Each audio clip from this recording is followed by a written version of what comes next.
تھا شان رسالت مآب صلی اللہ علیہ وآلہ وسلم کے حوالے سے ذکر مصطفیٰ صلی اللہ علیہ وآلہ وسلم کا تذکرہ کر رہے ہیں.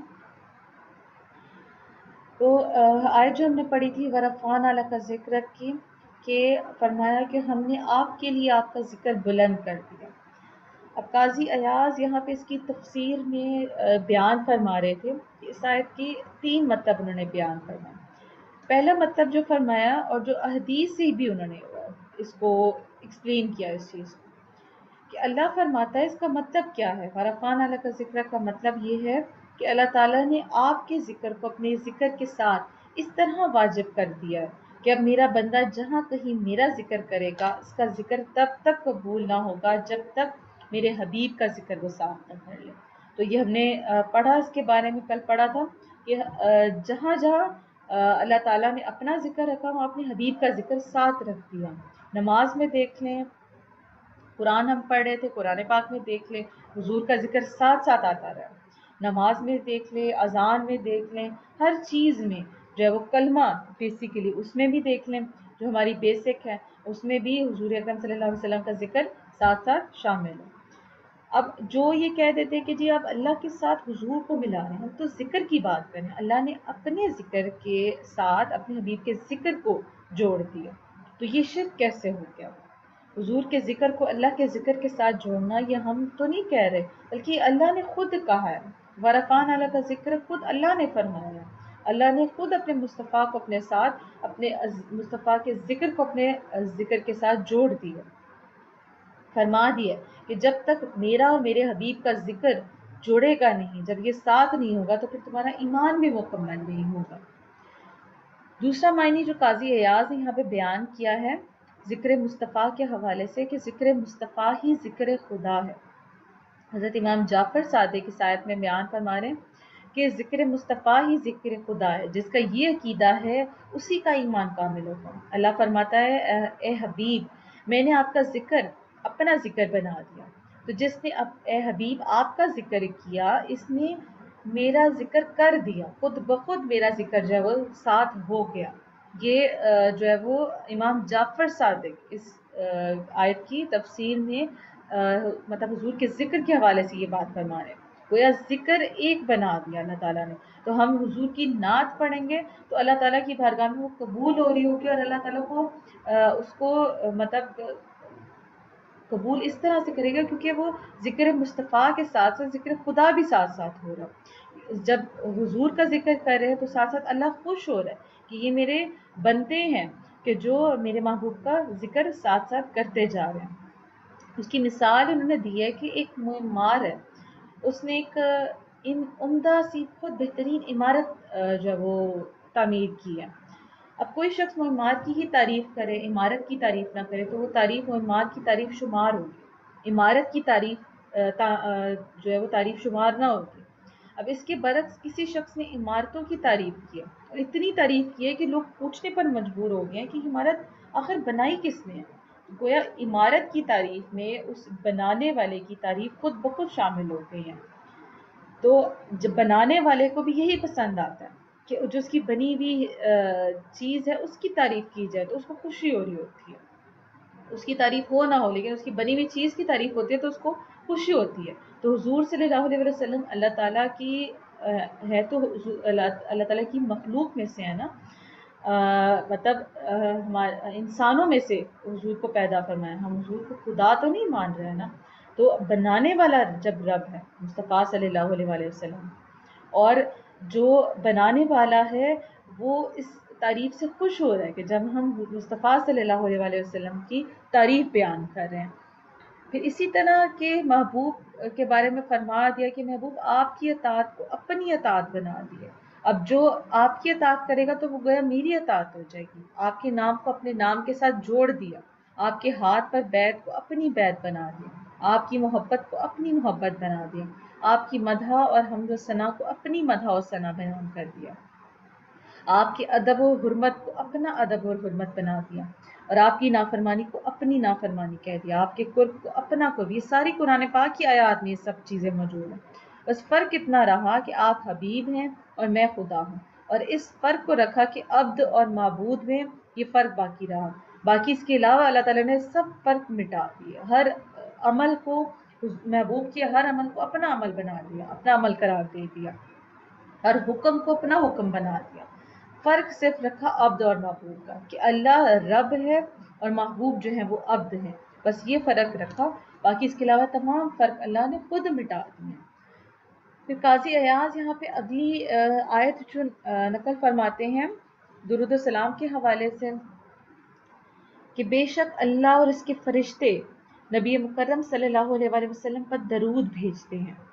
اب یہاں ایک بات خاص نقطہ بیان کیا جا رہا ہے کہ جب اس نے مومنوں پر درود بھیجنے کی بات کی تو تب فرمایا کہ اللہ وہ ہے جو درود بھیجتا ہے تم پر، اور فرشتے بھی بھیجتے ہیں، مومنین پر بھی اللہ درود بھیج رہا ہوتا ہے، یہ بھی قرآن پاک میں اس کا ذکر ہے۔ تو اللہ وہ ہے جو درود بھیجتا ہے تم پر اور فرشتے بھی بھیجتے ہیں، تو اللہ کا درود بھیجنا یا الگ الگ فرمایا، اور فرشتوں کا درود بھیجنا ہے وہ الگ الگ فرمایا۔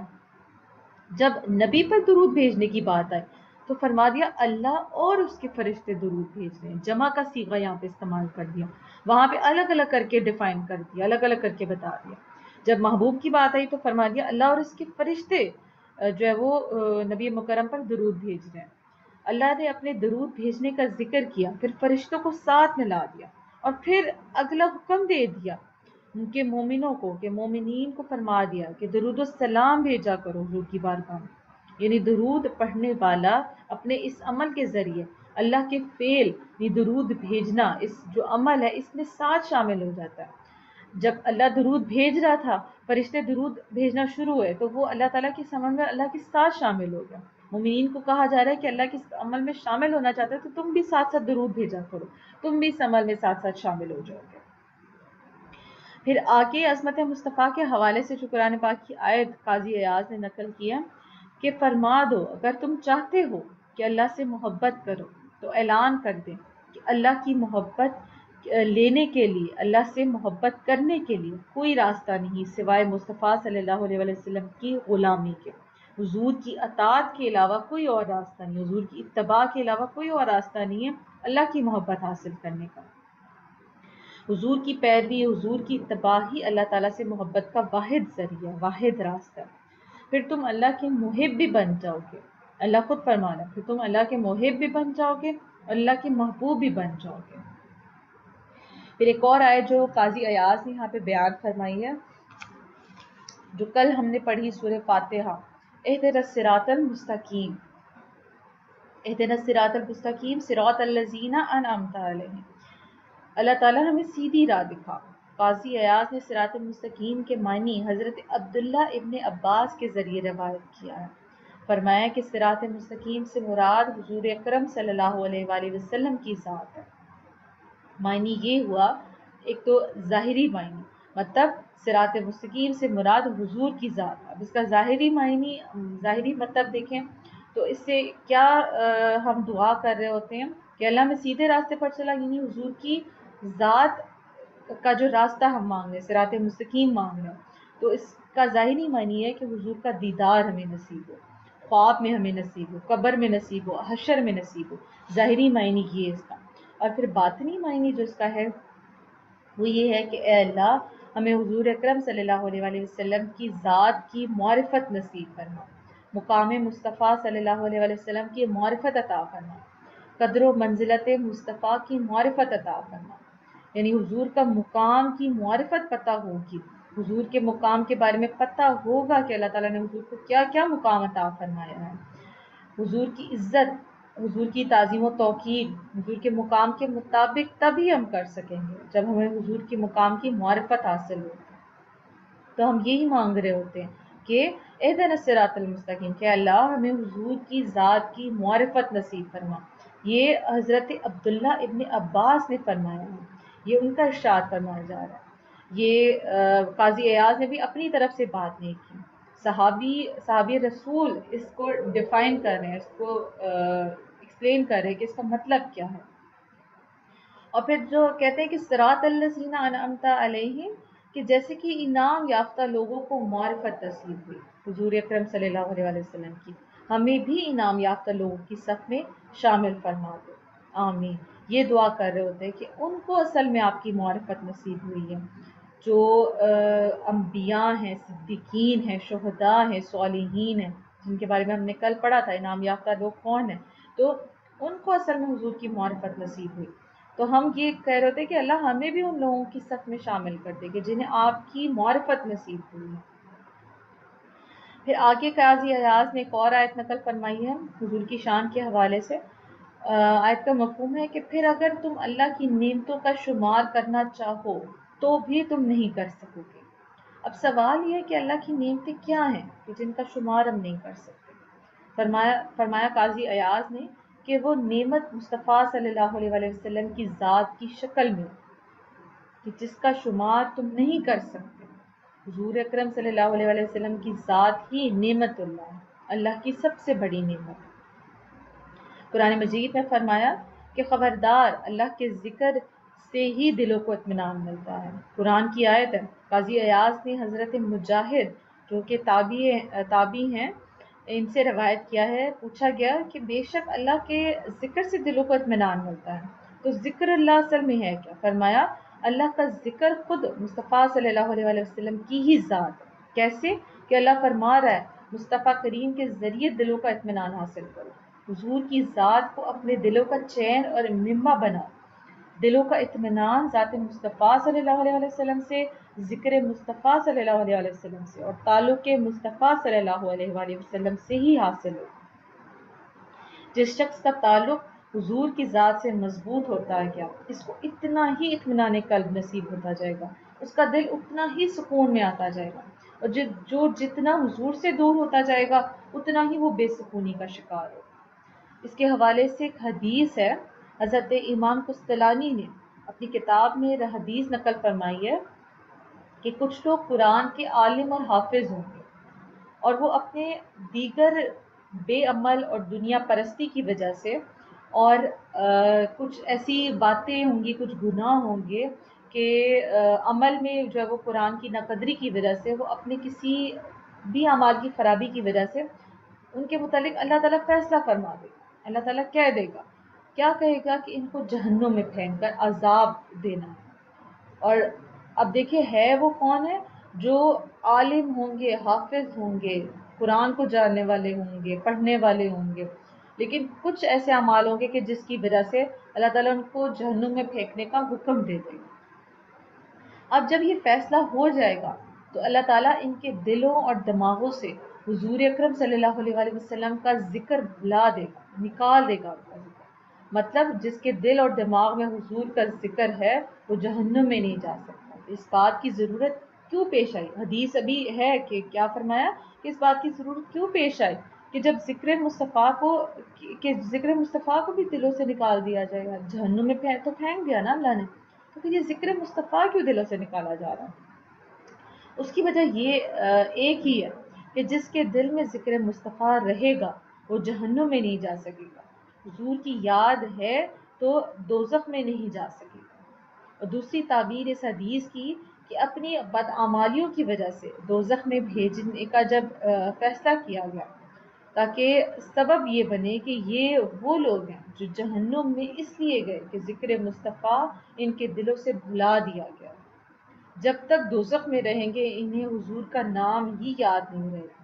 جب اللہ فیصلہ فرمائے ان کو یاد ہی نہیں ہوگا کہ ان کے رسول کون تھے، حضور کے بارے میں کچھ بھی نہیں یاد ہوگا. جب اللہ فیصلہ فرما دے گا کہ اب ان کا فیصلہ پورا ہو چکا ہے، عذاب کا ان کا مکمل ہو چکا ہے، تو ان کو دوزخ سے نکالا جائے اور بالآخر جنت میں بھیجنے کا جب ان کے متعلق فیصلہ ہوگا، پھر جبرائیل امین ان کو دوزخ میں اللہ تعالیٰ بھیجے گا اور جبرائیل ان کو حضور اکرم صلی اللہ علیہ وسلم کا ذکر یاد دلائیں گے. جب ذکر مصطفیٰ یاد ہو جائے گا تب دوزخ نہیں پڑے وہ حضور کا وہیں پہ ذکر کرنا شروع کر دیں گے. پھر اللہ تعالیٰ دوزخ کی آگ کو حکم دے گا کہ دوزخ کی آگ بجھ جا، کیونکہ انہوں نے مصطفیٰ کا ذکر شروع کر دیا، اور دوزخ کی آگ وہیں پہ بجھ جائے گی. یعنی کہ حضور کا ذکر کرنے والوں پر دوزخ کی آگ بھی اللہ تعالیٰ نے حرام کر دی ہے. اس قدر فضیلت ہے حضور کے ذکر کی. مگر یہ ذکر بھی صرف زبانی ذکر نہ ہو، ذکر ایسا ہو کہ اپنی خواہشوں کو حضور کی خواہش پر فنا کر دو، اپنے ارادے مصطفیٰ صلی اللہ علیہ وسلم کے ارادے پر فنا کر دو. اپنی ترجیحات، اپنا عمل سب حضور کی ذات میں فنا کر دو، اور اپنا اوڑھنا بچھونا سب مصطفیٰ کی ذات ہو، اپنا بولنا مصطفیٰ کے لیے ہو، اپنا چل کر جانا کہیں پہ وہ حضور کی رضا خوشنودی کے لیے ہو، گویا حضور کی ذات میں فنا ہو جانا۔ جب ذکر میں اس طرح فنا ہو جائیں گے تو ذکر بھولے گا ہی نہیں، جب دنیا میں ہی ذکر کرتے جائیں گے تو پھر یہ ذکر ہمیں آخرت میں بھی نہیں بھولے گا، کبھی بھی نہیں بھولے گا۔ تو اس ذکر میں فنا ہونا، فرق یہی ہے کہ ہمارے ذکر میں کہ ہم بھول جاتے ہیں، ہم تھوڑا ٹائم کر لیتے ہیں پھر ہم بھول جاتے ہیں کہ ہم نے حضور کا ذکر کرنا ہے، کسی بھی انداز میں ذکر کرنا ہے۔ اللہ کریم سے دعا ہے کہ ہمارے دلوں میں ذکر مصطفیٰ صلی اللہ علیہ وسلم اس طرح بس جائے کہ جب قیامت کا وقت آئے تو یہ ذکر ہمیں کبھی نہ بھولے، کوئی بھی ایسا لمحہ نہ ہو، پل صراط بھی ہم پار کر رہے ہوں، کوئی بھی نام اعمال ہاتھ میں ہو، حساب کتاب کا وقت ہو، ہمیں حضور کا ذکر نہ بھولے، ذکر مصطفیٰ کی برکت سے جہنم کی آگ ہم پر حرام ہو جائے، اور روز محشر حضور اکرم صلی اللہ علیہ وسلم کے سامنے جب پیش ہوں تو حضور کے چہرے انور پر تبسم آ جائے اور آقا فرما دے کہ دیکھو میرا امتی آ رہا ہے۔ اس کے متعلق شاعر نے کہا ہے کہ جب روح میری پیران خاکی سے نکلی تو روزے سے آواز آئی او میرا فقیر آیا۔ جب روح نکلنے لگی تو حضور خود گواہی دے دیں، حضور خود استقبال کر لیں کہ یہ میرا ہے، اس کو جانے دو، اس پر عذاب نہ نازل ہو۔ قبر میں جب فرشتے آ کر پوچھیں تو آقا خود فرما دیں، جب ہم سے سوال جواب کا سلسلہ شروع ہوگا تو حضور خود فرما دے کہ جانے دو یہ اپنا ہی ہے، یہ ذکر بھولا نہیں تھا۔ اللہ تعالیٰ ہمیں حضور اکرم صلی اللہ علیہ وسلم کی ذکر کی برکت سے فیض یاب ہونے کی توفیق عطا فرمائے، اور اس ذکر کو ہمیشہ اپنے دلوں میں بسائے رہنے کی توفیق عطا فرمائے۔